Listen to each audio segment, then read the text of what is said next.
जय यीशु की।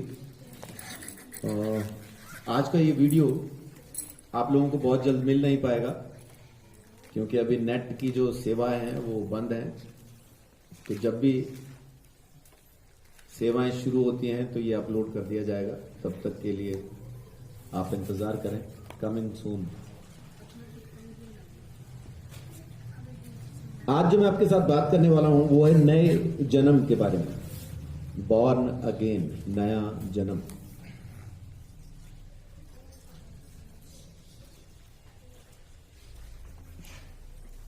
बाइबल के मुताबिक जब हम बात करते हैं तो यूहन्ना 3:3 देखिए, वहां पे इसके बारे में एक बात लिखी है, नए जन्म के बारे में। यीशु ने उसको उत्तर दिया, मैं तुझसे सच सच कहता हूँ, यदि कोई नए सिरे से ना जन्मे तो परमेश्वर का राज्य देख नहीं सकता। जी, बाइबल कहती है कि नया जन्म बहुत जरूरी है। नया जन्म पाना बहुत जरूरी है। और जरूरी क्यों है? क्योंकि इससे पहले हम हमारे पापों में मरे हुए थे। इफिसियों 2 अध्याय और उसकी पहली आयत। उसने तुम्हें भी जिलाया जो अपने अपराधों और पापों के कारण मरे हुए थे। जी, 4 और 5 भी पढ़ दीजिए। परंतु परमेश्वर ने जो दया का धनी है, अपने उस बड़े प्रेम के कारण जिससे उसने हमसे प्रेम किया, जब हम अपराधों के कारण मरे हुए थे तो हमें मसीह के साथ जिलाया। अनुग्रह ही से हमारा उद्धार हुआ है। जी, तो बाइबल क्या कहती है कि हम अपने पापों की वजह से मरे हुए थे, लेकिन उस परमेश्वर ने अपने अनुग्रह से यीशु मसीह के द्वारा हमें जिंदा किया। नया जन्म। कुलुसियों 2:13 भी देख लीजिए एक बार।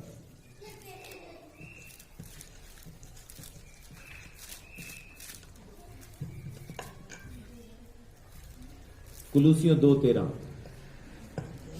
उसने तुम्हें भी जो अपने अपराधों और अपने शरीर की खतना रही दशा में मुर्दा थे, उसके साथ जिलाया और हमारे सब अपराधों को क्षमा किया। आमीन। हमारे सब अपराधों को क्षमा किया। इसलिए हमारे लिए नया जन्म पाना बहुत जरूरी है। जमीन पे और भी बहुत सारे लोग बहुत सारी कोशिशें कर रहे हैं ये नया जन्म पाने के लिए, है ना। नया जन्म किसी तरह से हो जाए, लेकिन उनका सारा दारोमदार, सारी कोशिशें उनके खुद के कर्मों पे होती। वो खुद इस चीज के लिए कोशिश करते हैं। अभी पहली चीज कि हमारे लिए नया जन्म पाना क्यों जरूरी है? क्योंकि हम पाप में मरे हुए हैं, इसलिए हमारा जिंदा होना जरूरी है। जब तक हम पापों से छुटकारा पाके वापस जिंदा नहीं होंगे, परमेश्वर के राज्य में प्रवेश नहीं कर पाएंगे। बहुत से लोगों का यह मानना है कि हमने तो पाप किया ही नहीं।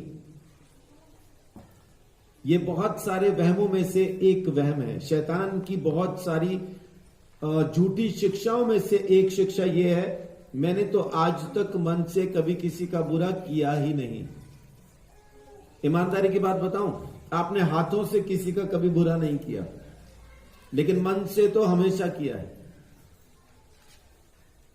आपने हाथों से नहीं किया, उसी को आप मन कह देते हैं कि मैंने तो मन से आज तक कभी किसी का बुरा नहीं किया। जितना हो सका भलाई करने की कोशिश की है, और जिसका भला किया उसी ने मुझे लात मारी। ये मैंने बहुत लोगों से सुना। अब तो कितने लोगों से सुना, गिनती भी खत्म हो गई। शुरू में तो मैं गिनता था, एक ने कहा, 2 ने कहा, अब तो गिनती के बाहर है मामला। अंदाजे में भी कह दूं ना कि इतनों ने कहा तो शायद उससे भी 2-4 ज्यादा निकल आए।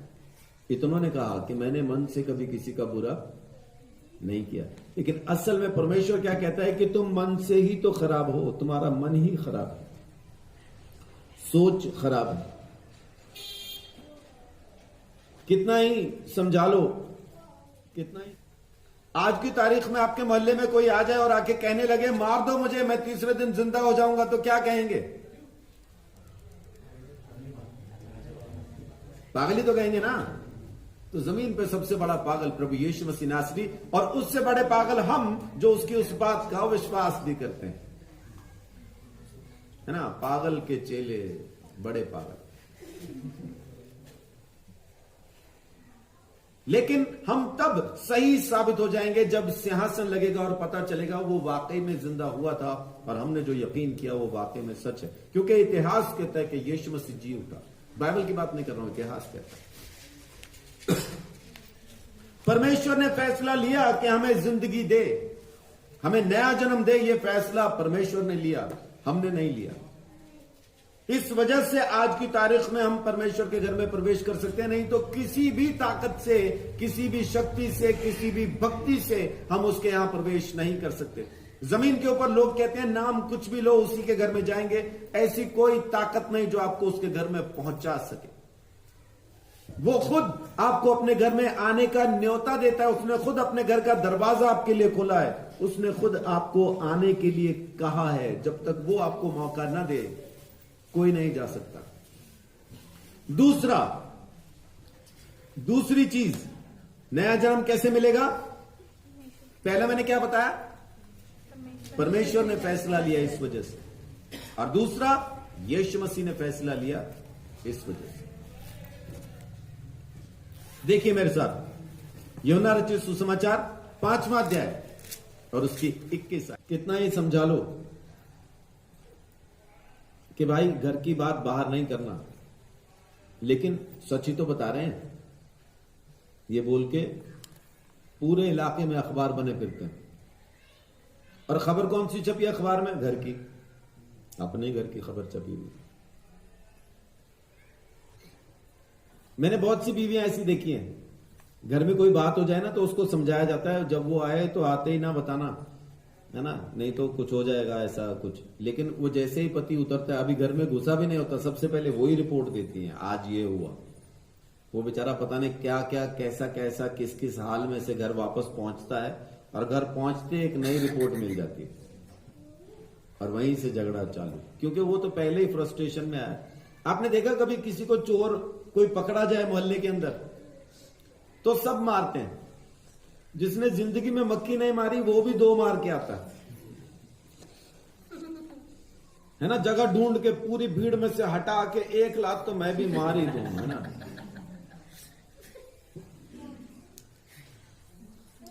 ऑफिस को जा रहा है भाई, लेट है, 2-2 मिनट में घड़ी देख रहा है, लेकिन एक जगह पे देखा रास्ते में भीड़ लगी है, रुक के पूछा क्या हुआ? कुछ नहीं, चोर था, पकड़ा गया क्या? हाँ, 2 मिनट रुक। वो भी स्टैंड पे लगा के वो भी 2 धर के फिर जाता है आगे। कारण क्या? कहीं तो निकले। जो अंदर की फ्रस्ट्रेशन है, अंदर की जो भरा पड़ा है जो अंदर, वो कहीं तो निकलना चाहिए। तो वो निकालने के चक्कर में ऐसा हो। मन खराब है, हर इंसान मन से ही खराब है। आपके काम बहुत अच्छे हो सकते हैं लेकिन आपका मन खराब है ना। बहुत से साधु बाबा अभी अपने को दिखाई देते हैं, उनके काम देखो तो बहुत अच्छे, शादियां कराई, अनाथ बच्चों की शादियां कराई, अनाथ बच्चों को पढ़ाई कराई, विधवाओं को उनके घर बसा दिए, उनको पैसा कमाने के लिए साधन कर दिया, सब कुछ कर दिया। लेकिन आज की तारीख में जेल में बैठे। तो उनके कर्मों की वजह से जेल में नहीं बैठे हैं, वो जो खराब मन था ना उसी की वजह से बैठे। काम तो उन्होंने बहुत अच्छे किए हैं, आज की तारीख में भी लोग उनको भूलना नहीं चाहते, आज भी याद हैं बाबा जी। लेकिन अपने इस मन की वजह से जो अंदर चलता था उनके, है ना, उसकी वजह से आज जेल में। तो कहना क्या चाहता हूं कि साधु संत महात्मा भी इस जमीन के ऊपर ऐसे नहीं है जिनका मन साफ हो। परमेश्वर वही कह रहा है, तुम्हारा मन खराब है, जब तक ये मरा हुआ मन जिंदा ना हो जाएगा मेरे राज्य में प्रवेश नहीं कर पाओगे। श्रीमद् भगवद गीता में श्री कृष्ण कहते हैं अर्जुन को उपदेश देते समय कि जिन पापों में इंसान फंसा है उन्हीं पापों में देवी देवता भी फंसे। जो 3 गुण इंसान में है वही देवी देवताओं में भी हैं, उनको बताया गया। हमारा नया जन्म पाना बहुत जरूरी है। कारण यह है नया जन्म क्यों पाना चाहिए? पहला, क्योंकि हम अपने पापों में मरे हैं, और दूसरा, हमको परमेश्वर का पवित्र आत्मा चाहिए। इन दो वजहों से हमको नए जन्म की जरूरत है। पहला, मैं मेरे पापों के दंड से आजाद हो जाऊं, इसलिए मुझे नया जन्म चाहिए। और दूसरा, मुझे परमेश्वर का पवित्र आत्मा चाहिए। कभी आपने दारू के अड्डे पे किसी को कीर्तन रखते हुए देखा है? सत्संग है जी, आप जरूर आना। कहां पे? मानव चौक पे, देसी के ठेके पे।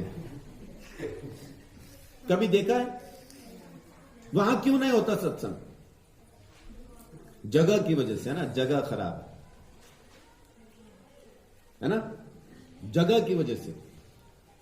अरे ऐसी जगह में कौन सत्संग करता है? सत्संग रखाना तो कोई अच्छी जगह रखाओ, लोग कहेंगे ना। अब आपको परमेश्वर का आत्मा चाहिए, तो परमेश्वर का आत्मा भी दारू के अड्डे पे सत्संग नहीं करता, वेश्याओं के अड्डे पे सत्संग नहीं करता, जुआरियों के अड्डे पे सत्संग नहीं करता, नशेड़ियों के अड्डे पे सत्संग नहीं करता, चुगलखोरों के अड्डे पे सत्संग नहीं करता, नफरत करने वालों के अड्डे पे सत्संग नहीं करता, व्यभिचारियों के अड्डे पे सत्संग नहीं करता। परमेश्वर सत्संग करेगा पवित्र और साफ जगह के अंदर। इस घर के अंदर अगर आपको परमेश्वर का आत्मा चाहिए, तो आपको नए जन्म की जरूरत है, बदल जाने की जरूरत है। जब तक आप परमेश्वर से पवित्र आत्मा, जब तक आप परमेश्वर से नया जन्म ना पालेंगे, पवित्र आत्मा भी ना पा सकेंगे। और बिना पवित्र आत्मा के कोई परमेश्वर के राज्य में प्रवेश नहीं कर सकता। इसका मतलब है कि हमें नया जन्म बहुत जरूरी है, बहुत ही ज्यादा जरूरी है। तो आइए देखते हैं फिर नया जन्म अब मिलेगा कैसे, नया जन्म पाएंगे कैसे। बाहर की दुनिया में अगर हम जाएं, यानी बाइबल को छोड़ के अगर दूसरा तरीका ढूंढना शुरू करें, तो तरीके आएंगे, सुधर जाओ, अच्छे हो जाओ, ये हो जाओ, वो हो जाओ। मैं भी यही कह रहा हूं थोड़ी देर पहले से। लेकिन ये तमाम चीजें हमारी कोशिशें, हमारी कोशिशें। नया जन्म कैसे मिलेगा? सबसे पहली चीज, परमेश्वर के फैसले की वजह से। परमेश्वर ने यह फैसला लिया है कि हमें नया जन्म दे, इसलिए मिलेगा, हमारे से नहीं। अब मैंने फैसला ले लिया कि नया जन्म पालूं तो मैं पैदा हो जाऊं अंबानी के घर पे, तो नहीं हो सकता। आज मैं सोच लूं मुझे अंबानी के यहां पैदा होना है, तो हो सकता हूं क्या? नहीं हो सकता। मेरे सोचने से कुछ नहीं होता। हां, अंबानी अगर यह फैसला कर ले कि मुझे गोद लेगा, तो मैं उसका बेटा कहला सकता हूं। तो परमेश्वर ने फैसला लिया है। यूहन्ना रचित सुसमाचार पहला अध्याय, उसकी 13 आयत। वे ना तो लहू से, ना शरीर की इच्छा से, ना मनुष्य की इच्छा से, परंतु परमेश्वर से उत्पन्न हुए हैं। कैसे उत्पन्न हुए हैं? परमेश्वर से।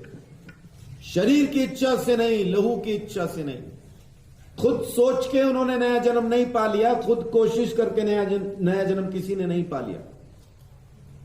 कैसे उत्पन्न हुए हैं? परमेश्वर के द्वारा, अपनी मेहनत से नहीं।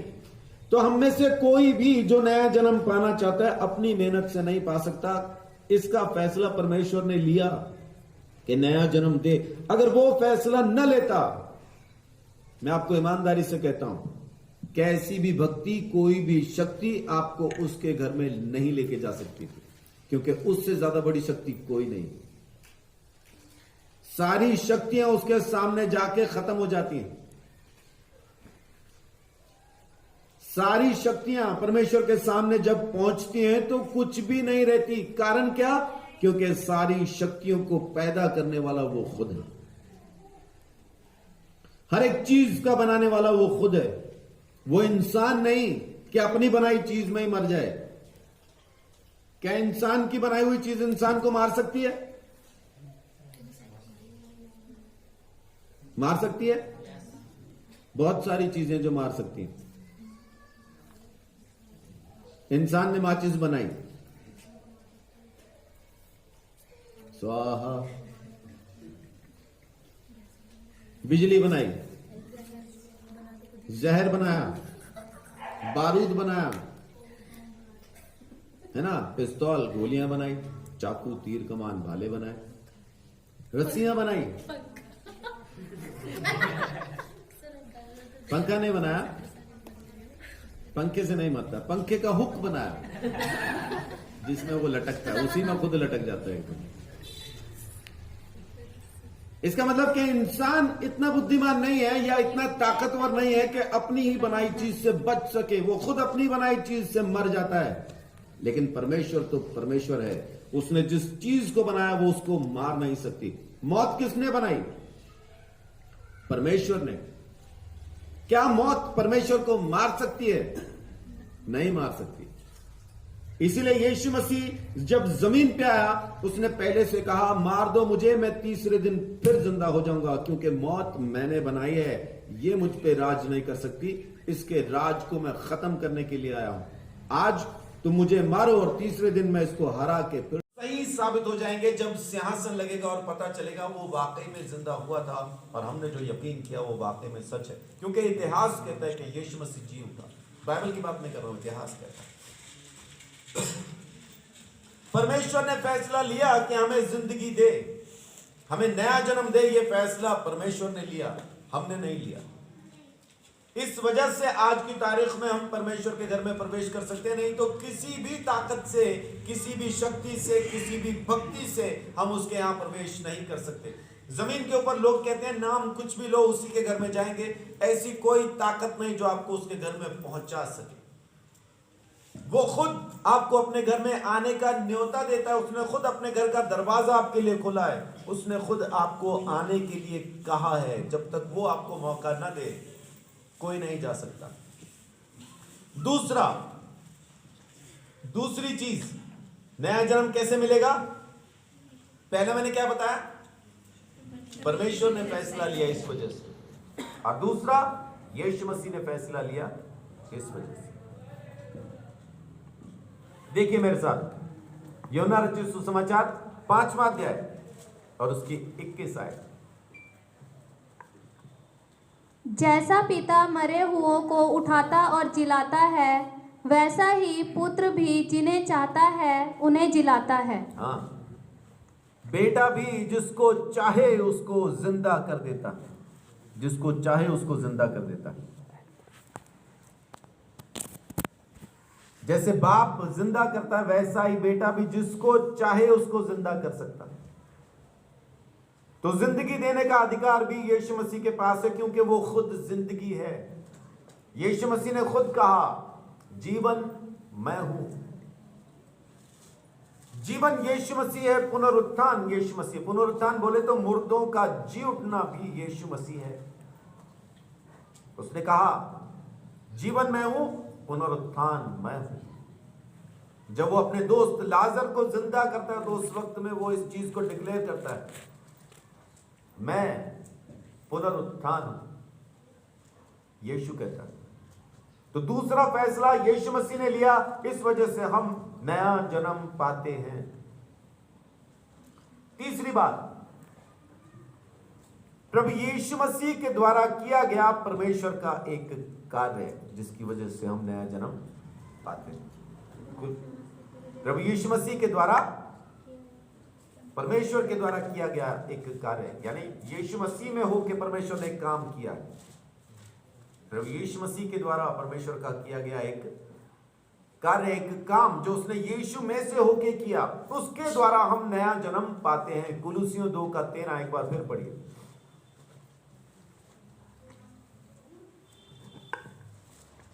उसने तुम्हें भी जो अपने अपराधों और अपने शरीर की खतना रहित दशा में मुर्दा थे, उसके साथ जिलाया और हमारे सब अपराधों को क्षमा किया। हाँ, किसके द्वारा?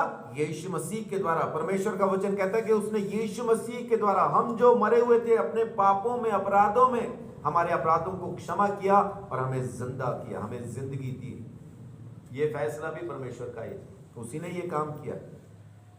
बहुत से लोग अपने कर्मों पे यकीन करते हैं कि मैं ये करूंगा, मैं वो करूंगा तो मेरा उद्धार हो जाएगा, या मैं ये वाला काम करूंगा तो मुझे मुक्ति मिल जाएगी, या ये नहीं खाने से मैं ज्यादा धर्मी हो जाऊंगा, या वो खाने से मैं ज्यादा धर्मी हो जाऊंगा। ऐसा बहुत से लोग सोचते हैं। लेकिन जमीन के ऊपर एक ही काम ऐसा है जिस पे यकीन करने से, जिस काम के किए जाने से मानव जाति अपने पापों के दंड से आजाद हुई, और वो काम है प्रभु यीशु मसीह का सूली पे चढ़ के मरना और मुर्दों में से जी उठना।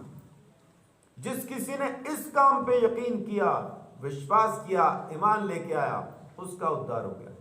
और जिसको आज भी अपने कर्मों पे यकीन है, वो फंसा हुआ है, वो मरेगा, अपने कर्मों में फंसा हुआ मरेगा। फरीसी शास्त्री, बाइबल कहती है कि फरीसी, बाइबल का इतिहास बताता है कि फरीसी लोग जो थे वो बहुत आज्ञाकारी थे, एक एक आज्ञा को मानते थे। यीशु मसीह उनको भी कहता है, तुम मच्छर तो छान के पीते हो और पूरा ऊंट निगल जाते हो। फरीसियों का क्या था? उनको अपने कर्मों पे यकीन था कि हम धर्मी हैं, इस वजह से परमेश्वर के राज्य में प्रवेश करेंगे। जब आप रोमियो के खत में पढ़ते हैं 10 अध्याय के अंदर, तो वहां पे देखते हैं कि वो अपनी धार्मिकता की वजह से परमेश्वर से दूर हैं। जितने भी लोग हैं वो जो अपने कर्मों पे यकीन करते हैं, निकाल लिया तो पढ़ दीजिए पहली आयत से। हे भाइयों, मेरे मन की अभिलाषा और उसके लिए परमेश्वर से मेरी प्रार्थना है कि वे उद्धार पाएं, क्योंकि मैं उनकी गवाही देता हूँ कि उनको परमेश्वर के लिए धुन रहती है, परंतु बुद्धिमानी के साथ नहीं। हाँ, आगे पढ़िए। क्योंकि वे परमेश्वर की धार्मिकता से अनजान होकर और अपनी धार्मिकता स्थापित करने का यत्न करके परमेश्वर की धार्मिकता के अधीन ना हुए। हाँ जी, ये कारण है उनका उद्धार क्यों नहीं हो पा रहा उनका, क्योंकि वो परमेश्वर की धार्मिकता पे, परमेश्वर के काम पे यकीन नहीं कर पा रहे। खुद के कामों पे यकीन है, खुद के कामों पे उनको यकीन है, इस वजह से वो उद्धार नहीं पाते। जमीन के ऊपर बहुत सारे लोग अपने कर्मों में फंस के नाश हो जाएंगे। और कौन से लोग? बहुत अच्छे भले लोग, जिन्होंने जिंदगी में कभी कोई बुरा काम नहीं किया, बड़ी ईमानदारी से जिंदगी बिताई, अच्छे अच्छे काम किए, अच्छी अच्छी चीजें लोगों तक पहुंचाई, अच्छी बातें कहते रहे, जिंदगी में सच में उन्होंने अपनी तरफ से कुछ बुरा नहीं किया, लेकिन उद्धार नहीं पा सकेंगे। कारण उनको अपने कर्मों पे यकीन है, उस परमेश्वर के किए हुए काम पे यकीन नहीं कर पाए। कुलूसियों के खत के अंदर जब आप पढ़ते हैं तो वहां पे यही मिलता है कि परमेश्वर ने प्रभु यीशु मसीह के द्वारा एक काम किया है, जिस पे आप यकीन करेंगे तो आपका नया जन्म हो जाएगा, अपने कर्मों से नहीं होगा। बाइबल साफ कहती है तुम्हारे कर्मों की वजह से नहीं, परमेश्वर ने जो काम किया उसकी वजह से तुम्हारा उद्धार हो। अपनी धार्मिकता में अगर फंसे हो तो तुम मरने वाले हो, लेकिन अगर परमेश्वर की धार्मिकता पे यकीन है तो फिर तुम्हारा नया जन्म हो गया, समझिए। और अगली बात, किस तरह से होगा हमारा नया जन्म? पवित्र आत्मा के द्वारा, है ना। अब तक मैंने आपको पहली चीज बताई कि परमेश्वर के फैसले के द्वारा, दूसरा यीशु मसीह के फैसले के द्वारा, तीसरा उस काम के द्वारा जो परमेश्वर ने प्रभु यीशु मसीह में होकर किया है, और चौथा पवित्र आत्मा के द्वारा। यूहन्ना 3:6।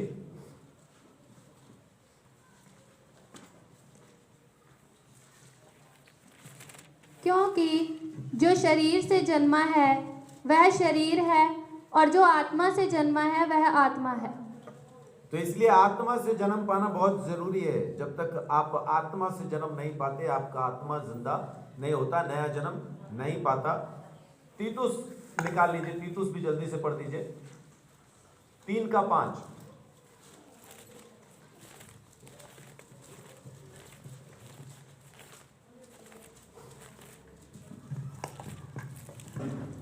तो उसने हमारा उद्धार किया, और यह धर्म के कामों के कारण नहीं जो हमने आप किए, पर अपनी दया के अनुसार नए जन्म के स्नान और पवित्र आत्मा के हमें नया बनाने के द्वारा हुआ।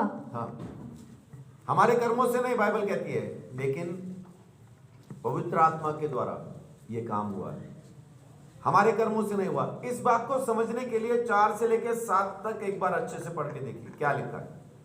पर जब हमारे उद्धारकर्ता परमेश्वर की कृपा और मनुष्य पर उसका प्रेम प्रकट हुआ, तो उसने हमारा उद्धार किया, और यह धर्म के कामों के कारण नहीं जो हमने आप किए, पर अपनी दया के अनुसार नए जन्म के स्नान और पवित्र आत्मा के हमें नया बनाने के द्वारा हुआ, जिसे उसने हमारे उद्धारकर्ता यीशु मसीह के द्वारा हम पर अधिकाई से उड़ेला। 7 तक पढ़ दिया आपने? हाँ, 7 तक पढ़िए। जिससे हम उसके अनुग्रह से धर्मी ठहरकर अनंत जीवन की आशा के अनुसार वारिस बने। तो बाइबल क्या कह रही है कि परमेश्वर ने जो हमारा उद्धार किया है, उसने अनुग्रह से किया है, अपनी रहमत से किया है, अपने फजल से किया है, हमारे धर्म के कामों की वजह से नहीं, बल्कि यीशु मसीह के द्वारा, उस पवित्र आत्मा के द्वारा उसने हमें ये नया जन्म दिया है। आमीन। और अगली बात, परमेश्वर के वचन के द्वारा, परमेश्वर के वचन के द्वारा याकूब 1:18, याकूब 1:18 जब आप पढ़ते हैं तो उसमें देखिए, वहां पे आपको मिलेगा कि वचन के द्वारा नया जन्म। उसने अपनी ही इच्छा से हमें सत्य के वचन के द्वारा उत्पन्न किया, ताकि हम उसकी सृष्टि की हुई वस्तुओं में से एक प्रकार के प्रथम फल हों। जी, तो अपने वचन के द्वारा उसने हमें उत्पन्न किया है। और पहला पत्रस 1 अध्याय उसकी 23 आयत में लिखा है कि हमने जो जन्म पाया, नया जन्म जो पाया है, अविनाशी बीज के वजह से पाया है, नाशवान बीज से नहीं, अविनाशी बीज से, जो कि परमेश्वर का वचन है। तो ये नया जन्म हमने पाया। अभी आखिरी बात, नया जन्म कैसे मिलता है? यीशु मसीह पे विश्वास करने के द्वारा। आमीन। 1 यूहन्ना 5:1, 1 यूहन्ना 5:1।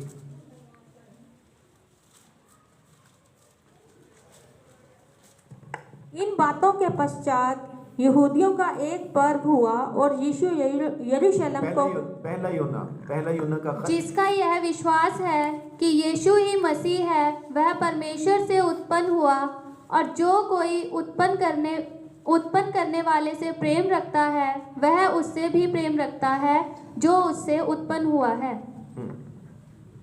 एक बार अच्छे से पढ़िए इसको। जिसका यह विश्वास है कि यीशु ही मसीह है, वह परमेश्वर से उत्पन्न हुआ है। क्या लिखा है? कि जिसका यह विश्वास है कि यीशु ही वो मसीहा है जो जमीन पे मेरे लिए भेजा गया, वो परमेश्वर से पैदा हुआ। तो नया जन्म कैसे मिला? यीशु मसीह पे विश्वास करने के द्वारा। जिसको यह विश्वास है कि यीशु ही मसीह है, वो परमेश्वर से पैदा हुआ है। तो आज मैंने आपको जो बताया वो ये है, नया जन्म कैसे पाएं। पहला, परमेश्वर के फैसले से। दूसरा, यीशु मसीह ने जो फैसला किया उससे। तीसरा, परमेश्वर ने एक काम प्रभु यीशु मसीह के द्वारा किया, उस काम पे विश्वास करके। चौथा, पवित्र आत्मा के द्वारा। पांचवा, परमेश्वर के वचन के द्वारा। और छठा, यीशु मसीह पे विश्वास करके। इस तरह से आप नया जन्म पाते हैं। इस पूरी लिस्ट में आपके कर्म कहीं भी नहीं आते, आपकी मेहनत कहीं नहीं है नया जन्म पाने के लिए। आप मुझे ईमानदारी से बताएं कि कोई बच्चा कैसे मेहनत कर सकता है कि मैं फलान जगह में उनके घर में पैदा होना चाहता हूं। इसमें कोई बच्चे का हाथ है पैदा होने के लिए? बच्चा तो बस पैदा होता है माँ बाप के फैसले से और एक परिवार में जिस जगह में वो पैदा होता है। तो परमेश्वर के परिवार में भी जब हम पैदा होते हैं तो अपनी मेहनत से नहीं हो सकते। परमेश्वर की मर्जी, उसकी इच्छा, उसकी ख्वाहिश के मुताबिक और जिस तरह से वो चाहता है वैसा ही पैदा होते हैं। दूसरा कोई तरीका है नहीं। लेकिन जमीन के ऊपर बहुत सारे ढंग, बहुत सारे तरीके ऐसे बताए जाते हैं। ये करोगे तो नया जन्म पालोगे, वो करोगे तो नया जन्म पालोगे, ये नाम जपोगे तो पालोगे, वो पाठ पढ़ोगे तो पालोगे, फलान जगह जाओगे तो पालोगे, फलान चीज करोगे तो पालोगे, इस बात को इतनी बार कहोगे तो पालोगे। बहुत सी बातें बताई जाती हैं। किसी भी तरह से नहीं हो सकता। ये मैं क्यों कह सकता हूं? क्योंकि मैं सब जगहों से घूम के आखिर में यीशु मसीह के पास पहुंचा। अगर मैं घूमा ना होता तो शायद मैं इस बात को उतना अच्छे से नहीं समझ पाता, लेकिन मैं अच्छे से घूम के आया। सब जगह में देख के आया, तब आखिर में मैं यहाँ पे पहुंचा और यहाँ गलती से पहुंचा हूँ। लेकिन प्रभु का धन्यवाद कि वो मुझे ले आया, है ना, मुझे ले आया, प्रभु का धन्यवाद। क्योंकि उसको लगा कि मैं ढूंढ रहा हूँ ईमानदारी से, इसलिए मुझे वो यहाँ पे ले आया। मैं नहीं आना चाहता था, लेकिन ले आया, लाया, तो आज मुझे मालूम है कि मैं सही जगह पहुंच गया। प्रभु का धन्यवाद। गलती से ही सही, लेकिन सही जगह आ गया, है ना। अब और कहीं जाने की मुझे जरूरत नहीं पड़ती, अब ढूंढने की जरूरत नहीं, क्योंकि मेरी तलाश यहाँ पूरी होती। नया जन्म पाने के बाद अब उसका परिणाम क्या है? जब आप नया जन्म पा लेते हैं तो अब परिणाम क्या है? पहली चीज, आपको मुक्ति और नई जिंदगी मिलती है। आमीन। देखिए तीतुस 3:5,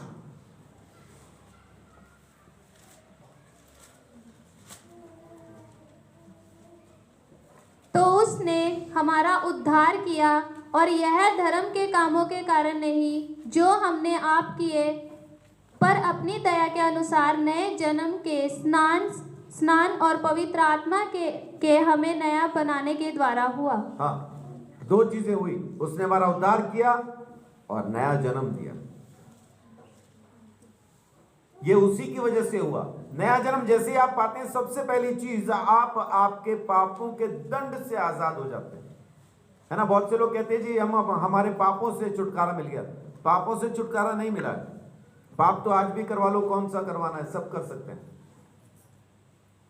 पापों के दंड से छुटकारा मिल गया। वो जो सजा नरक में मिलने वाली थी, वो जो आग की झील में हम डाले जाने वाले थे, उस झील में डाले जाने से बच गए प्रभु यीशु मसीह के द्वारा। उस परमेश्वर का धन्यवाद।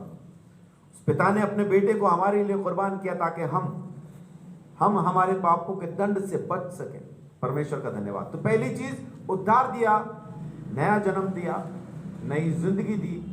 और दूसरी बात, परमेश्वर के राज्य में प्रवेश करने का अधिकार दिया। यूहन्ना 3:5, 3:3 पढ़िए। यीशु ने उसको उत्तर दिया, मैं तुझसे सच सच कहता हूँ, यदि कोई नए सिरे से ना जन्मे तो परमेश्वर का राज्य नहीं देख नहीं सकता। हाँ, बिना जन्मे कोई परमेश्वर के राज्य में प्रवेश नहीं कर पाएगा। लेकिन जिस किसी ने नया जन्म प्रभु यीशु मसीह के द्वारा पाया है, बाइबल कहती है कि उसको परमेश्वर के राज्य में प्रवेश करने का अधिकार मिल चुका। आमीन। उस परमेश्वर का धन्यवाद हो कि उसने हमें अपने राज्य में प्रवेश करने का मौका दे दिया नए जन्म के द्वारा। हमारी मेहनत नहीं है, हमने नहीं पा लिया। तपस्या करके, भक्ति करके, अच्छे कर्म करके हमने मुक्ति नहीं पाई है। उसने दी, हमने ले ली, बस इतना ही है। उसने उद्धार दिया, हमने उद्धार ले लिया, उतना ही है। उसका दिया हुआ उद्धार हम इस्तेमाल करते हैं। उस परमेश्वर को सदा इस बात के लिए धन्यवाद देना चाहिए कि उसने हमें हमारे पापों के दंड से पूरी तरह से आजाद करके अपने राज्य में प्रवेश का मौका दिया। उस परमेश्वर का धन्यवाद। तीसरी चीज जो हमें मिलती है वो है कि अब हम पूरी तरह से नए हो जाते हैं, है ना। ये आयत तो सबको याद होगी, 2 कुरिन्थियों 5:17। अतः अब जो प्रभु यीशु मसीह में है वो नई सृष्टि। देखो पुरानी बातें बीत गई और सब कुछ नया हो गया। आमीन। यानी परमेश्वर ने इस सृष्टि को लिया, गंदी खराब बिल्डिंग को लिया, उसको रेनोवेट कर दिया, नया बना दिया। अभी वो पुराना खंडर जैसा दिखता ही नहीं। अब वो नया मकान है, नया पेंट है ना, नया घर, नई गाड़ी। बढ़िया है सुनील बाबू। सब कुछ नया कर दिया परमेश्वर ने। आपकी सोच नई कर दी, आपकी नजर नई कर दी, आपके कान नए कर दिए, आपकी जबान, आपके होंठ नए कर दिए। अब आपके होंठों को पता है कहां खामोश रहना है। चुप रहना होंठों को सिखाएं, जबान को ना सिखाएं। ये चुप नहीं रहती, है ना। हम अपनी जबान को चुप रहना सिखाते हैं, वो नहीं रहती। सबसे खतरनाक इलाके के अंदर यही रहती है, तब भी डरती नहीं। इसके चारों तरफ 32 दांत हैं, जाने कब कट जाए, लेकिन हटती नहीं, कतर कतर कतर कतर वहां पे भी लगी है पूरा एकदम। तो खामोश रहना सिखाएं अपने होंठों को, अपनी जबान को सिखाना है तो ये सिखाएं कि बोलना क्या है। हम जबान को खामोश रहना सिखाते हैं, वो रहती नहीं। सिखाना ही है जबान को तो ये बोलना सिखाएं कि आखिर बोलना क्या है। होंठ चुप रहते हैं, चुप रहने में मदद करेंगे होंठ। इसलिए दाऊद कहता है मेरे होंठों पे पहरेदार बिठा। हम होंठों के लिए प्रार्थना नहीं करते, हम सोचते सारा काम जबान करेगी। जबान का काम है बोलना, चुप नहीं रहेगी। चुप रहने के लिए परमेश्वर ने होंठ दिए, है ना। जब टीचर भी चुप कराता है तो वो क्या बोलता है? Finger on your tongue. हाँ, फिर क्या बोलता है? अच्छा, लिप्स बोलता है। इसका मतलब होंठों पे उंगली रखेंगे तो चुप हो जाएंगे, लेकिन अपन तो जबान पे उंगली रख के घूम रहे चुप रहने के लिए। जबान बंद नहीं होगी, होंठ उसको रोक सकते हैं। परमेश्वर का वचन साफ कहता है कि जो कोई प्रभु यीशु मसीह में है नई सृष्टि है। अब सब कुछ नया हो गया, सोच नई हो गई, उसका नजरिया नया हो गया, सुनने की बातें नई हो गई, बोलने की बातें नई हो गई, काम जो वो करता है नए हो गए, सब कुछ नया हो गया, पुराना कुछ बाकी नहीं रहा। परमेश्वर का वचन कहता है। अब मेरे साथ एक बार निकाल के पढ़िए इफिसियों 4:24।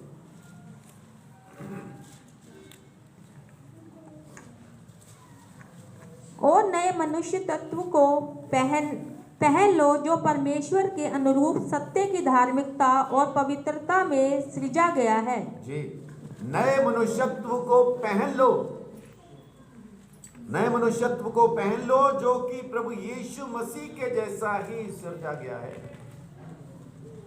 यीशु मसीह के जैसा जो बनाया गया वो मनुष्यत्व पहन लो। पुराना उतार दो, नया पहन लो। नई सृष्टि, नई सृष्टि।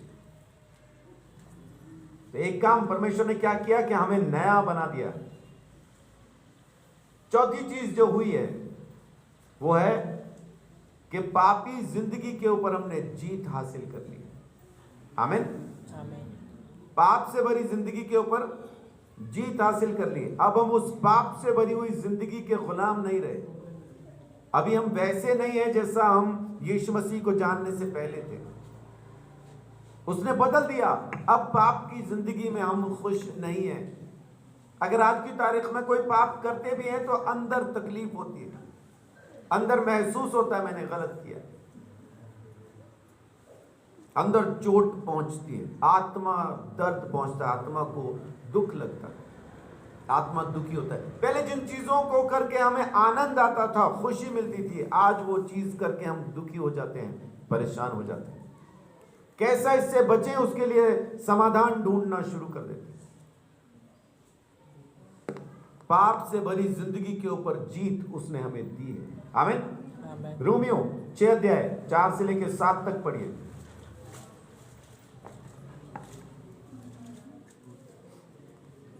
अतः उस मृत्यु का बपतिस्मा पाने से हम उसके साथ गाड़े गए, ताकि जैसे मसीह पिता की महिमा के द्वारा मरे हुओं में से जिलाया गया, वैसे ही हम भी नए जीवन की सी चाल चलें। क्योंकि यदि हम उसकी मृत्यु की समानता में उसके साथ जुट गए हैं, तो निश्चय हमें जी उठने की समानता में भी जुट जाएंगे। हम जानते हैं कि हमारा पुराना मनुष्यत्व उसके साथ क्रूस पर चढ़ाया गया, ताकि पाप के शरीर व्यर्थ हो जाएं और हम आगे को पाप के दासत्व में ना रहें। जी, तो बाइबल क्या कहती है? पहले, सबसे पहले तो उसके साथ सूली पे चढ़ के मरना जरूरी है। पहले तो यीशु मसीह की मौत में शामिल होना जरूरी है। यीशु मसीह ने जब दंड सहा तो पहले वो मरा। तो जैसे आप यीशु मसीह पे यकीन करते हैं, उस पे ईमान लेके आते हैं, विश्वास करते हैं, तो सबसे पहले जरूरी है कि आप अपने पुराने स्वभाव में उसके साथ मरें। फिर जो वो मुर्दों में से जी उठा, तो तब आप नए मनुष्यत्व में उसके साथ वापस जिंदा होते हैं। बहुत बार लोग क्या कहते हैं, नहीं जी मरना नहीं चाहते, थोड़े घायल हो जाते हैं, पूरा नहीं मरूंगा, थोड़ा घायल हो जाता हूं, 2 गोलियां टांग में मार दो, तो गोली तो खा ली मैंने, है ना, मरा नहीं, जख्मी हालत में है। ये कौन सी हालत है? ये वो हालत है कि जब प्रभु यीशु मसीह में आ जाते हैं तो सारे पापों से तौबा नहीं करते, कुछ एक पाप रख छोड़ते हैं कि चलो जख्मी तो हो गए ना, गोली तो खाई ली, नहीं मरे तो क्या, मतलब खाई तो, गोली तो खाई। मर जाने का मतलब है पूरी तरह से मर जाना, माथे में एक गोली, कहानी खत्म। जब तक आप पूरे मरेंगे नहीं, तब तक नई जिंदगी में जिंदा भी नहीं हो सकते, क्योंकि जो मरा है वो यीशु मसीह के साथ दफनाया गया बपतिस्मे के समय में, और जो बपतिस्मे के समय में पानी से बाहर आया, प्रभु यीशु मसीह के जैसा कब्र से बाहर आया, नई जिंदगी में जिंदा हो गया। तो यीशु मसीह में नई जिंदगी पाने के लिए आपको पूरी तरह से पहले मरना जरूरी है, तब आप जिंदा होंगे। जब तक पूरे मरेंगे नहीं, जिंदा भी नहीं होंगे, है ना। मैंने 45 सेकंड तक सांस रोक ली, अब तो नहीं ले रहा हूं सांस, तो 45 सेकंड मर गया, वैसा नहीं है। आप 45 मिनट के बाद भी सांस नहीं लेंगे, वैसा है। आपको मर जाना है पहले, पूरा खत्म होना है पुराने स्वभाव के लिए, पुराने पापों के लिए, पुराने मनुष्यत्व के लिए, तब नया मनुष्यत्व आपके ऊपर वापस आएगा। जब तक आप पूरा मरेंगे नहीं, आप जिंदा नहीं हो सकते। कितनी बहनें ऐसी हैं जिन्होंने पहले मेकअप किया, उसके बाद धोया नहीं, उसी के ऊपर दूसरा कर लिया।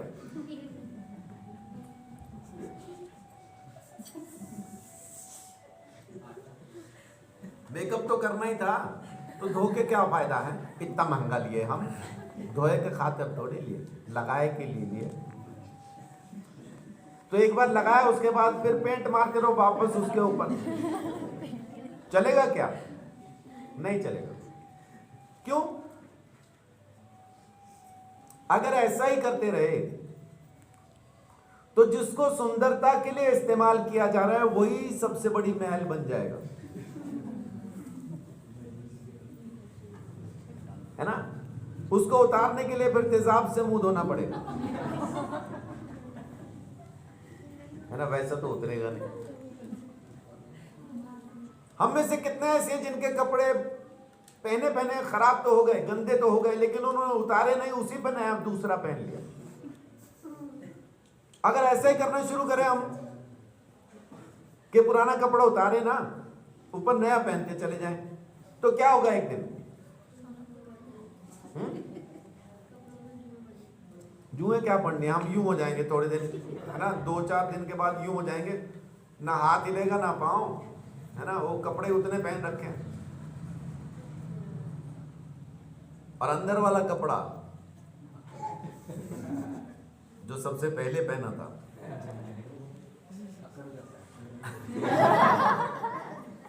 एक्सपीरियंस,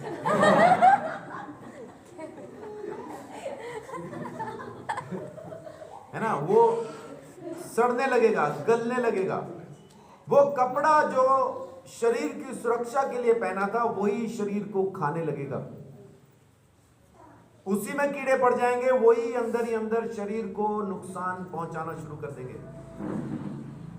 ऐसा ही जब तक आप पुराने मनुष्यत्व को उतार नहीं देते हैं, यीशु मसीह को पहन नहीं सकते।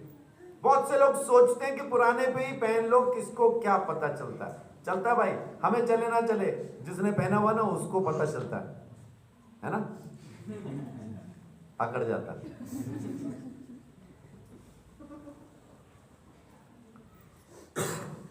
तो पुराना उतारना बहुत जरूरी है, तब नया पहनेंगे। जब तक पुराना नहीं उतरेगा, नया नहीं पहन सकते।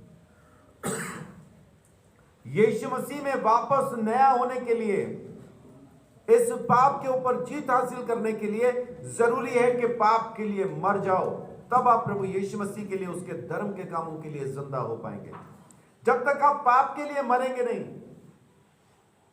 जब तक आप पाप को मना करना नहीं सीखते ना, तब तक आप परमेश्वर की पवित्र आत्मा को हां कहना नहीं सीख पाएंगे। पाप को ना कहना शुरू कीजिए, तब आप परमेश्वर की आत्मा को हां कह पाएंगे। बिना पाप को ना किए आप परमेश्वर की आत्मा को हां नहीं कह सकते, शर्म ही आती रहेगी। लेकिन इस शर्माने से गुजारा नहीं है, गुजारा है ना करके जीत हासिल करने में, जो यीशु मसीह ने हमारे लिए कर दी है। आमीन। पहला यूहन्ना 3:9 देखिए जल्दी से। पहला यूहन्ना 3:9।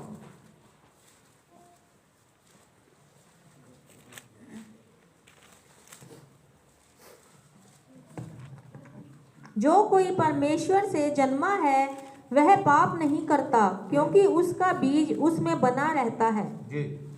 और वह पाप कर ही नहीं सकता। क्या लिखा है? पाप कर ही नहीं सकता, क्योंकि परमेश्वर से जन्मा है। हाँ, जो परमेश्वर से पैदा हुआ है वो पाप कर ही नहीं सकता। ये नई सृष्टि की पहचान है, ये नई सृष्टि की पहचान है। अगर अभी भी पाप कर रहे हैं तो पूरी तरह से मरे नहीं, अभी जख्मी हुए, अभी जख्मी है, खाली खून बह तो रहा है लेकिन मरे नहीं है, जिंदा है। और जब तक आप जिंदा हैं तब तक आप पाप को मना नहीं कर पाएंगे, क्योंकि वो जो जिंदा है वो पापी स्वभाव से है। मर जाने के बाद जो नया हो जाएगा वो परमेश्वर से पैदा होगा, क्योंकि वो परमेश्वर के वचन से पैदा होगा। पापों से दूर रखने के लिए आपको परमेश्वर के वचन की जरूरत पड़ेगी। परमेश्वर का वचन आपको पापों से दूर रखता है। और इसी चीज को किसी दूसरे अंदाज में एक सेवक ने कहा है कि बाइबल आपको पापों से दूर रखती है और पाप आपको बाइबल से दूर रखते हैं। बाइबल पढ़ लेने का मतलब ये नहीं है कि हम पापों से दूर हो गए। बाइबल को मानना है, वो जो कहती है वो मानना है। इसका मतलब है कि आपने बाइबल पढ़ी। हम में से कितने ऐसे हैं जिनके बच्चे पढ़ते तो हैं लेकिन आता कुछ नहीं, तो हम बोलते हैं चलो कोई नहीं, पढ़ाई तो की, आए ना आए कोई बात नहीं। ऐसा है कोई? या ना आने पे हम उसको डांटते हैं, कहाँ पढ़ाई की तूने, आता तो कुछ है नहीं तुझे, है ना, पढ़ा क्या तूने, पढ़ाई नहीं तूने। अगर पढ़ा होता तो तुझे आता भी होता। इसका मतलब है कि बाइबल पढ़ी है तो आपको वो आनी भी चाहिए कि हाँ बाइबल क्या कहती है। जब आप उसके मुताबिक जीना शुरू करते हैं तब पता चलता है कि आपने वचन पढ़ा और वचन आपको पापों से दूर रखता है। अभी पढ़ा, क्या पढ़ा? कि जो कोई परमेश्वर से पैदा होता है वो पाप कर ही नहीं सकता। क्यों? क्योंकि वो परमेश्वर से पैदा हुआ है। कर ही नहीं सकता बाइबल कहती है। लेकिन हम क्या बोलते हैं? नहीं जी, मनुष्य हैं, अभी तो जख्मी हैं, थोड़ा थोड़ा तो घिसटेंगे, है ना, थोड़ा थोड़ा तो घिसट घिसट के चलेंगे, अभी तो जिंदा हूं, है ना, अभी तो जिंदा हूं, मुझे जीने दो।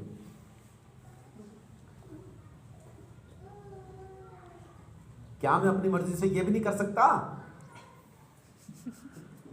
तुम्हारे घर में पैदा होके मैंने पछता रहा हूं, अपनी पैदाइश वापस लूंगा मैं।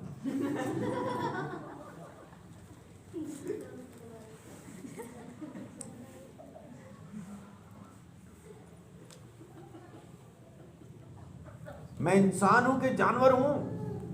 जो तुम कहो वही करूं, खूंटे से बंधा रहूं, पता नहीं क्या क्या, है ना। जब रोका जाए तो ये सब निकल के आता। क्यों? क्योंकि हम उसको वो करने से रोक रहे हैं जो गलत है, लेकिन वो उसको करने के लिए इतना बेचैन है, इतना डेस्परेट है, इतना उसके अंदर वो जुनून है उसको करने के लिए कि वो पूरे खानदान से लड़ भिड़ जाता है, करूंगा ही करूंगा, तुम रोक के दिखाओ, जैसा मैंने 20 साल किया।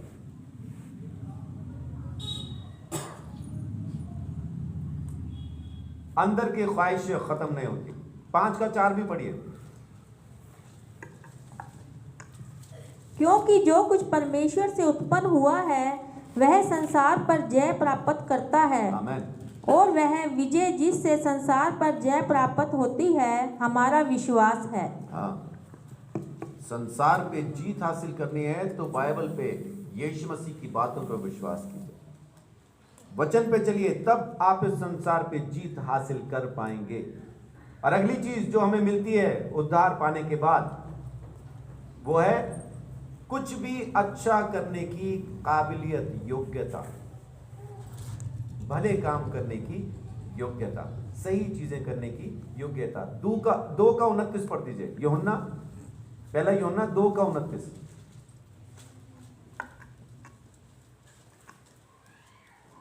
पहला यूहन्ना 2:29। यदि तुम जानते हो कि वह धर्मी है, तो यह भी जानते हो कि जो कोई धर्म का काम करता है वह उससे जन्मा है। हाँ, आपके कर्मों से भी पता चलने लगता है। जब आप अच्छे काम करते, धर्म के काम करते हैं, तब पता चलता है कि आप भी उसी से पैदा हुए, क्योंकि वो भी धर्मी है, आप भी धर्मी। अच्छा करने की योग्यता नए जन्म से आपको मिलती है, प्रभु यीशु मसीह पे विश्वास करने से मिलती है। 4:7 पढ़ दीजिए। और यहाँ पे एक बड़ी अच्छी योग्यता हमें प्राप्त होती है, जो कि हमारे अंदर बहुत कम होती है। हे प्रियो, हम आपस में प्रेम रखें, क्योंकि प्रेम परमेश्वर से है। जो कोई प्रेम करता है वह परमेश्वर से जन्मा है और परमेश्वर को जानता है। जी, तो आपस में एक दूसरे से अगर हम प्रेम करते हैं तो पता चलता है कि हम उससे पैदा हुए। तो हमें आपस में प्रेम रखना भी वही सिखाता है, उसी ने दिया, आपस में प्रेम रखो। लेकिन हम आपस में हमने दायरे बना लिए। आपस कौन? मैं, रजनीश, पप्पू और बस सूरज को निकाल दो, है ना, वो ठीक नहीं है। तो हमारा दायरा होता प्रेम करने का, किस किस से प्रेम करना और किस किस से प्रेम के साथ नफरत करना, है ना। बाहर से बोलते जय श्री की, कैसे हैं, कीड़े पड़ेंगे।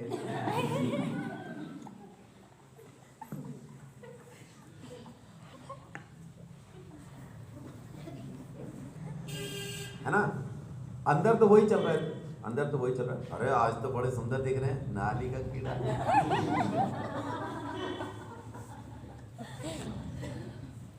अंदर तो वही है। तो ये प्रेम से नफरत कर रहे हैं, है ना। आपस में प्रेम तो है लेकिन नफरत भी है साथ में। लेकिन ये काबिलियत, ये योग्यता आपस में प्रेम करने की परमेश्वर के द्वारा मिलती है। वो नया जन्म जो पा लेता है, जो पापों के लिए पूरी तरह से मर जाता है, वो इस योग्यता को पाता है। बाइबल में अभी हमने पढ़ा, जिसमें प्रेम नहीं, परमेश्वर से नहीं। जिसमें प्रेम नहीं, परमेश्वर। हमारी एक और बड़ी अच्छी चीज प्रेम के लिए, है ना, बड़े प्रेम से हम ये बताते हैं मैं प्रेम क्यों नहीं करता। कारण क्या? सामने वाला तो नहीं कर रहा, सामने वाला, इसलिए मैं भी कैसे करूं।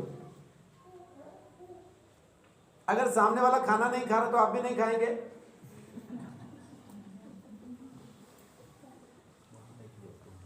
सामने वाला नहा नहीं रहा, आप भी नहीं नहाएंगे। सामने वाले के दांत नहीं है, वो ब्रश नहीं करता, तो आप भी निकलवा लेंगे या ब्रश नहीं करेंगे। नहीं, वो बाकी सब चीजें हम करते हैं, लेकिन जब प्रेम करने की बारी आए तब सामने वाले का करना जरूरी है, तब हम करेंगे। किसी दिन जाके ना उस सामने वाले को पूछो, वो भी आपके बारे में यही कह रहा है, सामने वाला नहीं करता। आप भी तो किसी के सामने वाले होंगे। अगर हम अपने सामने वाले को कह रहे हैं कि वो मुझसे प्रेम नहीं करता इसलिए मैं नहीं करता, तो उसको जाके पूछो, उसके सामने वाले आप हैं, वो भी यही कह रहे हैं दुनिया को जाके, सामने वाला नहीं करता इसलिए मैं भी नहीं करता। जब आप करेंगे तो उसको भी समझ में आएगा, नहीं सामने वाला तो कर रहा है ना, सामने वाला तो मुझसे प्रेम कर रहा है, तो मुझे भी करना चाहिए। लेकिन हम सामने वाले के इंतजार में, सामने वाला करेगा तो हम करेंगे। प्रेम करो, सामने वाले से कराओ। आपस में प्रेम करो, परमेश्वर ने कहा, सामने वाले को नहीं कहा। देखो बाइबल में लिखा है, वो सामने वाला भी पढ़ता है। आपको परमेश्वर के वचन पे चलना चाहिए, सामने वाला तो नहीं चल रहा।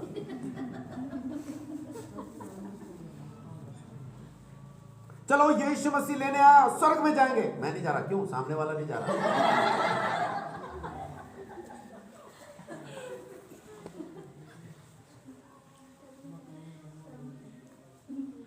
उस टाइम वो कर जाएंगे।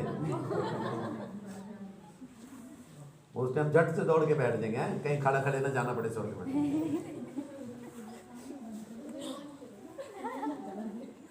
हाँ, सामने वाला ना जाए। ये प्रेम करना भी परमेश्वर ही सिखाता है। यकीन कीजिए, विश्वास कीजिए मेरी बात का, जिस रोज आप पाप के लिए मर जाएंगे आपके अंदर प्रेम जिंदा हो जाएगा। आमीन। ये नए जन्म का गुण है, स्वभाव है। नया जन्म पाने के बाद ये चीजें जो मैं बता रहा हूं, पहला उद्धार, नई जिंदगी, दूसरा परमेश्वर के राज्य में प्रवेश, तीसरा नई सृष्टि, चौथा पापों से भरी जिंदगी के ऊपर जीत, पांचवा सही करने की, धर्म के काम करने की काबिलियत, और छठा एक दूसरे से प्रेम करना। सातवीं और आखिरी बात जिसके लिए हम सब आमीन, हालेलुया, धन्यवाद यीशु बड़े आराम से बोल सकते हैं, हमें उस दुष्ट से बचा के रखता है। आमीन, हालेलुया। 5:18 पढ़ दीजिए। पहला यूहन्ना। हम जानते हैं कि जो कोई परमेश्वर से उत्पन्न हुआ है वह पाप नहीं करता, पर जो परमेश्वर से उत्पन्न हुआ उसे वह बचाए रखता है और वह दुष्ट उसे छूने नहीं पाता। आमीन। दुष्ट उसको छू नहीं सकता। बाइबल कहती है जो कोई परमेश्वर से पैदा हुआ। जब तक हम परमेश्वर से पैदा न हुए थे, कोई भी आके कैसा भी आके हमको छू लेता था। यानी दुष्ट आत्मा, बीमारी, कर्जा, ये वो फलान ढमकान, जाने क्या क्या हमको आते और छूते और बड़ी अच्छी तरह से छूते थे। लेकिन जैसे ही हमने यीशु मसीह के द्वारा परमेश्वर से जन्म पाया, आज की तारीख में हर एक परेशानी को पता है कि ये परमेश्वर की संतान है, अब वो हमको छू नहीं सकता। शैतान हमको छू नहीं सकता। बहुत सी जगहों पे, बहुत से पास्टर्स के द्वारा मैंने ये सुना है, अपने विश्वासियों को वो किसी दूसरे के लिए प्रार्थना करने नहीं देते। किसी में दुष्ट आत्मा हो तो अपने विश्वासी को वो मना करते हैं, नहीं नहीं तुमने प्रार्थना नहीं करना, मैं ही आऊंगा, मैं ही प्रार्थना करूंगा। क्यों? क्योंकि मैं पास्टर हूं, मैंने पैंट में पूंछ छुपा रखी है, वो पूंछ तुम्हारी है नहीं, मैं ही करूंगा। और साथ में क्या बोलते हैं कि अगर तुमने प्रार्थना करी, दुष्ट के लिए तुमने प्रार्थना करी, किसी के ऊपर दुष्ट आत्मा है, तुमने हाथ रख के उसके लिए प्रार्थना करी, तो तुम्हारे ऊपर कष्ट आ जाएगा। ये नई चीज है, बाइबल के बिल्कुल बाहर की कोई नई चीज है। बाइबल में ऐसा कहीं नहीं लिखा, बाइबल में कहीं नहीं लिखा। जो कोई प्रभु यीशु मसीह पर विश्वास करता है, बाइबल कहती है शैतान उसको छू नहीं सकता। और यीशु मसीह ने कहा, मैंने तुम्हें दुश्मन की सारी ताकत के ऊपर अधिकार दिया, उसको रौंद देने का तुम्हें अधिकार दिया, और कोई चीज तुम्हें नुकसान नहीं पहुंचा सकती। तो अपन यीशु की बात का विश्वास करते हैं, पादरियों की बात का विश्वास नहीं करते। ये तमाम चीजें आज मैं आपके साथ क्यों शेयर करना चाहता हूं कि फिर दोबारा से परमेश्वर ने मेरे साथ ये बात की, पवित्र आत्मा ने बात की कि मैं फिर दोबारा नए जन्म के बारे में आप लोगों के साथ बात करूं। हालांकि ज्यादा लोग नया जन्म पाए हुए यहां पे बैठे हैं, लेकिन तब भी परमेश्वर चाहता है कि हम दोबारा से सीखें नया जन्म होता क्या है। हमारे कर्मों से नहीं मिला है परमेश्वर के फैसले से, यीशु मसीह के फैसले से, यीशु मसीह के सूली पे चढ़ के मरने, मुर्दों में से जिंदा हो जाने की वजह से, और पवित्र आत्मा के द्वारा, परमेश्वर के वचन के द्वारा, प्रभु यीशु मसीह पे विश्वास करने के द्वारा। ऐसे हमने नया जन्म पाया, अपने कर्मों से नहीं पाया। वहम है कि लोगों ने अपने कर्मों से नया जन्म पा लिया, वहम है। यीशु मसीह ने जो कर्म किया, जो वो सूली पे चढ़ के मरा, मुर्दों में से जी उठा, उसके उस काम पे हमने विश्वास किया और हमारा उद्धार हो गया। हमारे कर्मों से नहीं हुआ।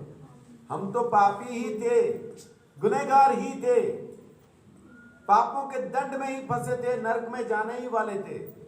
यीशु मसीह ने अपने प्रेम की वजह से हमको वहां से बचा लिया। और आज जब आप नया जन्म पा चुके हैं, तो ये बातें आप में होनी चाहिए। कौन कौन सी? ये 7 बातें। पहला, उद्धार आपकी जिंदगी में और नया जीवन, ये पहली चीज। उद्धार और नया जीवन। दूसरा, परमेश्वर के राज्य में प्रवेश। आपको पता होना चाहिए कि आपका प्रवेश परमेश्वर के राज्य के अंदर हो चुका है। और तीसरा, आप एक नई सृष्टि बन गए। अब आपकी सोच, नजरिया, आपके कान, जबान, आपके होंठ, आपके हाथ पांव सब नए हो जाने चाहिए। अब ये हथियार पाप के लिए इस्तेमाल ना हो, परमेश्वर की महिमा के लिए इस्तेमाल हो। उन अंगों को मार डालो, बाइबल कहती है, जो जमीन के हैं। स्वर्ग की खोज में रहो, स्वर्ग की खोज में रहो। चौथी चीज, पापों से भरी जिंदगी के ऊपर आपने जीत हासिल की है। पांचवी, धर्म के काम करने की आप में योग्यता आ गई है। छठी और बड़ी कमाल की चीज, आप एक दूसरे से प्रेम करने लायक बन गए। एक दूसरे से प्रेम कर सकते हैं। अगर आप पूरी तरह से मर जाएं, जख्मी होने से गुजारा नहीं होगा,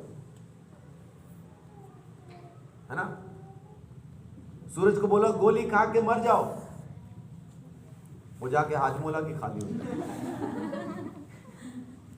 तो हाजमोला की गोली खाने से आप नहीं मरेंगे,